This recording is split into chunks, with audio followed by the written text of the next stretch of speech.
Pascal Obispo, né le 8 janvier 1965 à Bergerac, en France, est l'un des artistes les plus marquants de la chanson française. Mais sa vie a aussi été empreinte d'une profonde tristesse. Sa plus grande tristesse vient peut-être de l'éclatement de sa famille alors qu'il était enfant.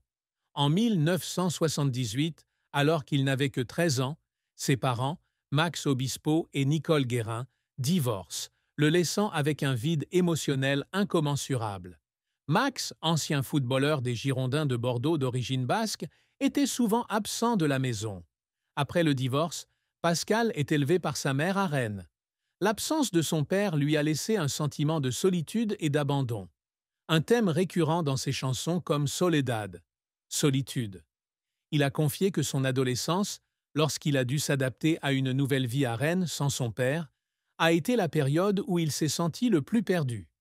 Les soirées passées seul dans sa chambre, à écouter The Cure ou le Marquis de Sade, étaient sa façon de surmonter sa tristesse, mais c'était aussi le moment où il réalisait que la musique serait son refuge. Cette tristesse était d'autant plus poignante que sa relation avec son père ne s'était jamais vraiment rétablie. Bien que son père, Max, ait acquis une certaine notoriété grâce à 2 livres, dont Le sable d'Arara en 2010, Pascal l'évoquait rarement en interview, et lorsqu'il le faisait, son ton était toujours mélancolique. Il évoqua un jour sa rencontre avec son père après de nombreuses années de séparation, alors qu'il était déjà un artiste célèbre. Cette rencontre n'apporta pas la réconciliation qu'il espérait, mais fut accueillie par un silence gêné et des questions muettes sur les années perdues. Pascal dit avoir pleuré sur le chemin du retour, non pas de colère, mais de conscience que certaines blessures ne guériraient jamais. Une autre tristesse est la pression de la célébrité et la responsabilité d'être père. Pascal a un fils, Sean, né en 2000 de sa première épouse, Isabelle Funaro. Artiste en tournée et travaillant sans relâche, il se sentait coupable de ne pas pouvoir passer beaucoup de temps avec Sean durant ses jeunes années. Il a un jour confié que certaines nuits, après un concert, il le regardait dormir, se demandant s'il ne sacrifiait pas trop à sa carrière. Cette douleur est devenue plus évidente à mesure que Sean grandissait et suivait sa propre voie musicale, poussant Pascal à s'interroger sur son rôle dans la vie de son fils. Ses chagrins, de la rupture familiale à la pression des responsabilités personnelles, ont façonné un Pascal Obispo à la fois fort et vulnérable, trouvant toujours le moyen de transformer sa douleur en mélodie qui touchait le cœur de son public. Le parcours de Pascal Obispo est une histoire de talent, de persévérance et d'efforts acharnés pour surmonter les difficultés. Il a débuté sa carrière musicale dans les années 1980, à une époque où Rennes, où il s'installe avec sa mère, était un haut lieu du rock français. Durant ses années au lycée Émile Zola, Pascal découvre sa passion pour la musique en entendant The Cure répéter près du terrain de basket où il joue.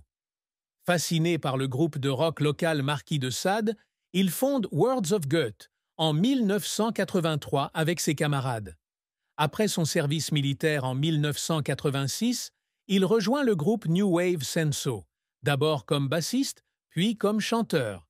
Ces années, bien que difficiles, lui permettent de se perfectionner et de prendre confiance en sa carrière musicale.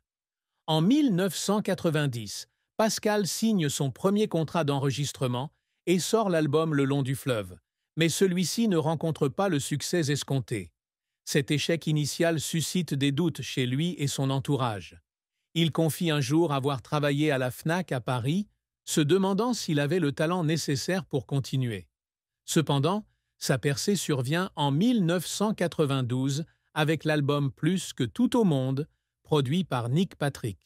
L'album, qui comprenait des chansons comme Plus que tout au monde et Tu vas me manquer, a connu un immense succès, se vendant à plus de 2 millions d'exemplaires et faisant de Pascal une figure incontournable.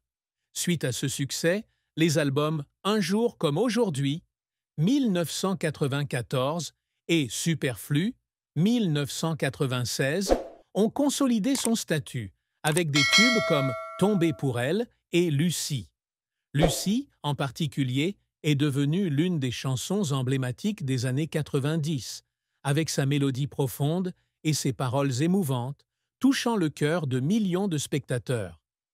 Pascal est non seulement un chanteur à succès, mais aussi un compositeur et producteur talentueux. Il a écrit et produit pour de nombreux artistes majeurs tels que Florent Pagny, Johnny Hallyday, Patricia Kaas et Natacha Saint-Pierre. En 1997, il compose Savoir aimer pour Florent Pagny, une chanson vendue à 2 millions d'exemplaires et devenue l'une des plus célèbres de Pagny.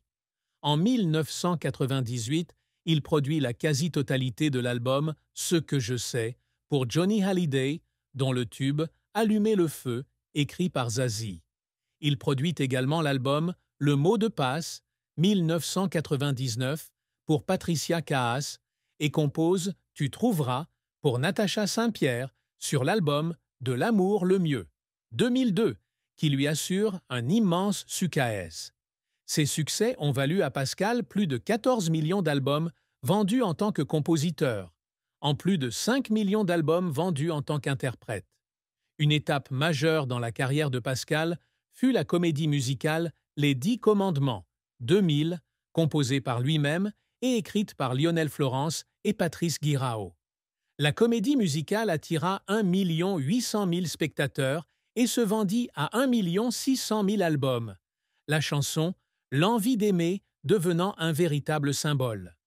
Cependant, le projet donna lieu à une bataille juridique de près de 20 ans avec le réalisateur Élie Chouraki au sujet des droits d'auteur, bataille qui ne fut résolue qu'en 2025 lorsqu'un tribunal de Paris rejeta l'appel de Chouraki. Malgré son succès, Pascal a confié que la pression liée à la réalisation des 10 commandements l'avait fait pleurer à plusieurs reprises, notamment lorsqu'il avait dû travailler sans relâche pendant près d'1 an pour terminer l'album et préparer sa première au Palais des Sports de Paris. Cependant, la carrière de Pascal ne fut pas sans heurts. L'album Welcome to the Magic World of Captain Samurai Flower, 2009, sorti sous le pseudonyme de Captain Samurai Flower, était une tentative audacieuse d'expérimenter le rock et un message environnemental, mais a reçu des critiques mitigées du public et de la critique. De nombreux fans furent déstabilisés par cette nouvelle image, et l'album ne décrocha pas les ventes escomptées. Pascal raconta un jour avoir pleuré après une représentation à Paris, constatant que le public n'acceptait pas le projet pour lequel il avait investi tant d'efforts. Autre échec, la comédie musicale Adam et Ève, La seconde chance, 2012, présentée au Palais des Sports, mais annulée en raison de la faible fréquentation. Cet échec laissa Pascal déçu, mais il s'en servit comme motivation pour revenir avec l'album Le Grand Amour, 2013, en collaboration avec Lionel Florence et Pierre Giaconelli, qui se vendit à plus de 100 000 exemplaires en seulement 2 mois. Les efforts de Pascal ne se limitèrent pas à la composition ou à l'interprétation. Il travailla sans relâche pour surmonter les barrières linguistiques et culturelles en collaborant avec des artistes internationaux comme Luz Casal, pour qui il composa la chanson Sumisa pour l'album Un mar de confianza, 1999. Il passa également de longues heures en studio à peaufiner ses chansons, travaillant parfois jusqu'à l'épuisement. Un jour, alors qu'il composait Millésime pour son fils Sean, il fondit en larmes en studio, submergé par l'émotion à l'idée de son amour pour son fils. De tels moments montrent que Pascal est non seulement un artiste talentueux, mais aussi une personne qui vit avec toutes ses émotions, toujours prête à affronter l'échec pour atteindre le succès. L'un des chapitres les plus tristes de la vie de Pascal Obispo fut la rupture de son mariage avec Julie Hanson, le mannequin qu'il avait épousé en 2015 à l'église Notre-Dame-des-Flots du Cap-Ferret.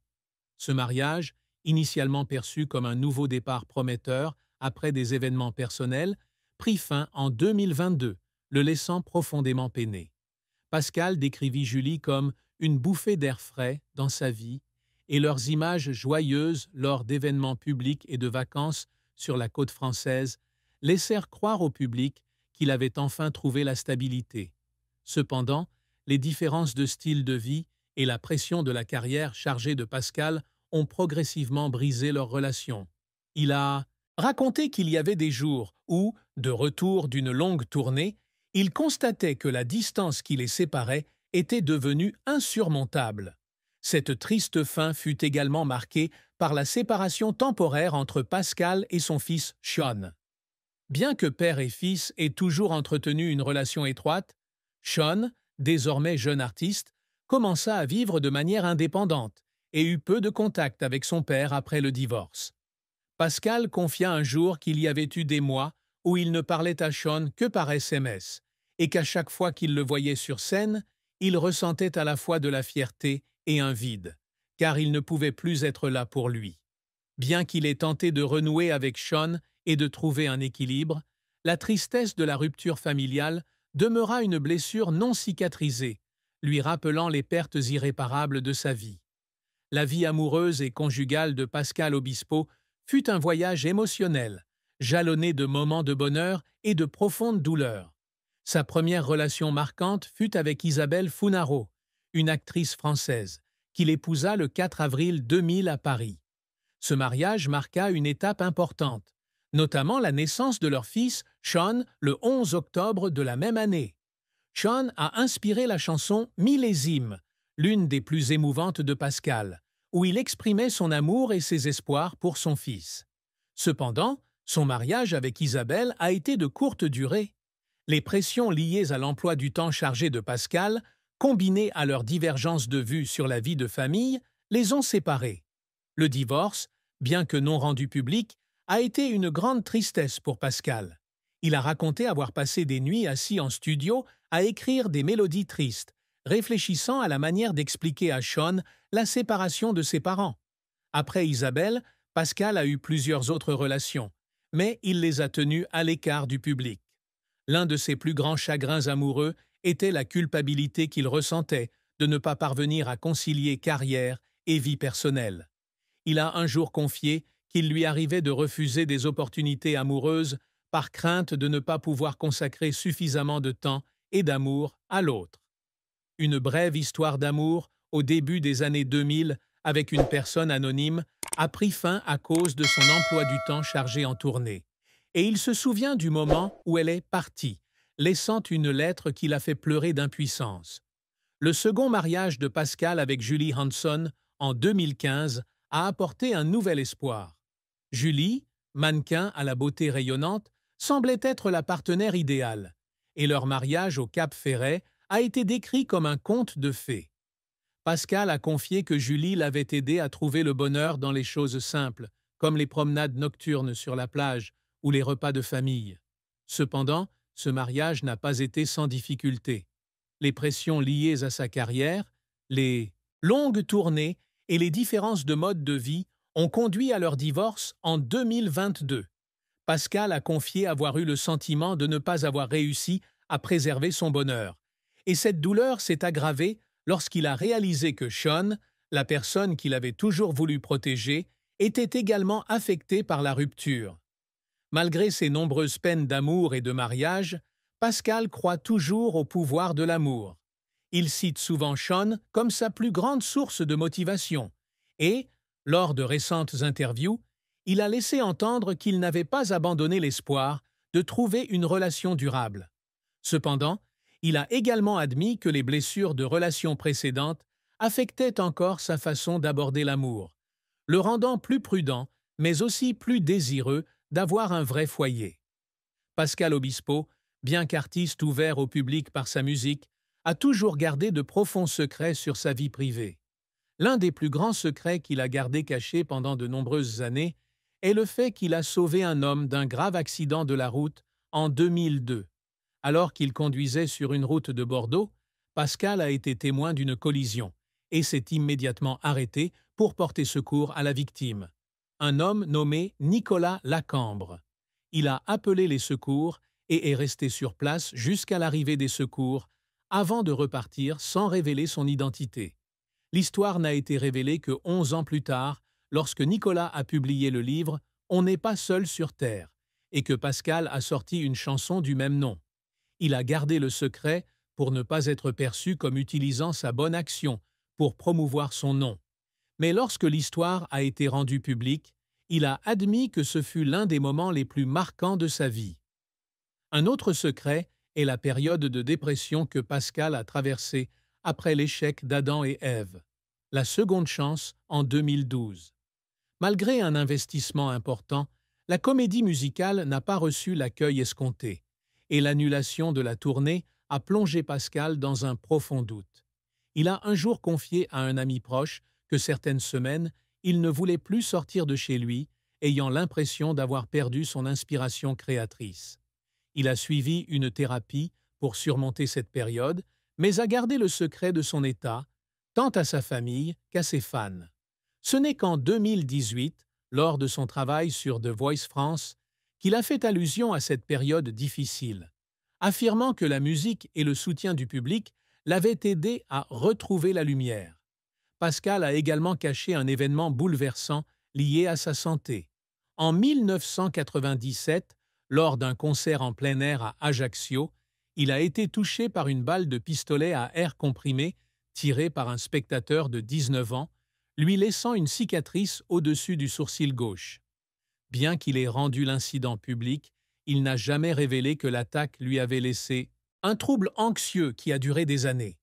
Il a un jour confié à un producteur qu'il lui arrivait de rester éveillé certaines nuits, craignant pour sa sécurité et celle de sa famille, mais qu'il ne voulait pas que le public le sache pour ne pas paraître faible.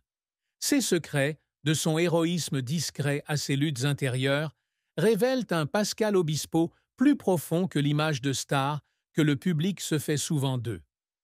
Pascal Obispo a toujours cherché à aller au-delà de la célébrité et de la reconnaissance. L'un de ses plus grands objectifs est de devenir un musicien polyvalent, composant non seulement pour lui-même, mais aussi pour d'autres artistes. Il y est parvenu avec des chansons comme « Savoir aimer » pour Florent Pagny, « Allumer le feu » pour Johnny Hallyday et « Tu trouveras » pour Natacha Saint-Pierre.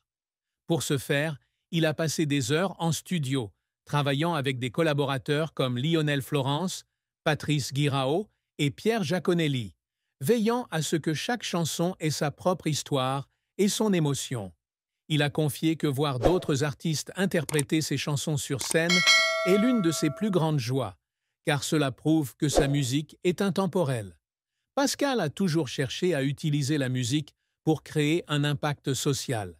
Actif dans des œuvres caritatives, notamment avec les Restos du Cœur et SIDAction, il a composé des chansons comme « Sa raison d'être » 1998 et « Noël ensemble » 2000, qui a réuni des dizaines d'artistes pour collecter des fonds en faveur de la lutte contre le VIH-Sida.